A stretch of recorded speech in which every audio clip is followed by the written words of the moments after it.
မင်္ဂလာပါ United Fan ရဲ့ Diary ကနေပြီးတော့ကြိုဆိုလိုက်ပါတယ်ဒီနေ့ညမှာဆိုရင်တော့ကျမတို့အသင်းဟာဒါ Brentford အသင်းကိုအိမ်ကွင်းမှာရင်ဆိုင်ကစားရပါတော့မယ် Brentford ဆိုတာကတော့ဒါ Manchester United ဆိုရင်အမြဲဒုက္ခပေးလေးရှိတဲ့အသင်းလည်းဖြစ်ပါတယ်ပထမအကျော်တုန်းကရှုံးကြွေးကိုဆက်ရမယ်အပြင်ကိုမှ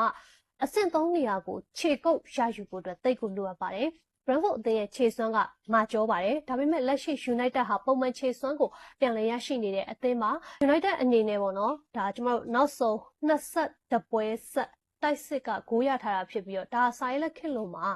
အကောင်းဆုံးစံချိန်တစ်ခုပါပြိုင်ဘက်ရဲ့ခံစစ်ဘလောက်ကောင်းကောင်း Manchester United ရဲ့တိုက်စစ်ဟာနီလန်းရှာပြီးတော့ဂိုးသွင်းနိုင်နေဆိုတဲ့အချက်ကိုလည်းဒီအချက်ကပေးစွမ်းနေပါတယ်ယုံကြည်မှုတွေပေးစွမ်းနေရပါဒီလက်တလုံးမှာတော့အမိုမိုအနေငယ်ခြေစွမ်းကြနေတယ်အဲ့ဒီပြဿနာလေးတစ်ခုတော့ရှိတယ်ဒါပေမဲ့တစ်ဖက်ကူညာကလည်းအကောင်းဆုံးခြေစွမ်းပြနေရဖြစ်တဲ့အတွက်ကြောင့်တိတိတတ်တာအားရော့သွားမယ်လို့တော့ကျန်ရတော့မထင်ပါဘူးပြီးတော့ Bruno ရဲ့ goal level ဖန်တီးမှုတွေနဲ့ United ရဲ့တိုက်စစ်ဟာထပ်မြက်နေစေဖြစ်ပါတယ် Brentford ကခံစစ်ချစ်လစ်ပြီးတော့ကွင်းလယ်ကလည်းမာကျောတဲ့အသင်းမှာ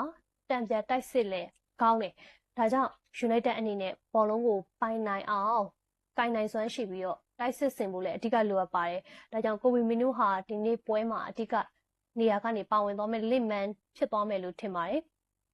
နောက်ပြီးတော့ Brentford ဟာ physical အားပြုပြီးတော့ကစားတတ်ပါတယ်အမြင့်ဘောတွေကလည်းကောင်းပါတယ်ဒီအချက်မှာ United ခံစစ်တတိထားရမှာပါဒါကြောင့်မကွာယာကိုတေချာပေါက်သုံးမှုလိုရမယ်လို့မြင်ပါတယ်နောက်မကွာယာနဲ့ Heaven ဒီမြောက်ကိုတွဲလိုက်မယ်ဆိုရင်ဒီ Brentford ရဲ့ physical game ကိုရှင်းဆိုင်သွားနိုင်ပါလိမ့်မယ်ဆိုတော့ Brentford ဟာအရန်ကိုအနိုင်ယူရခက်ခဲတဲ့အသင်းဖြစ်တဲ့အတွက်ကြောင့်ဒီနေ့ပွဲဟာလည်းခက်ခဲတဲ့ပွဲတစ်ပွဲဖြစ်လာအောင်ပါပါစိန်ခေါ်မှုတွေများလာအောင်ပါပါ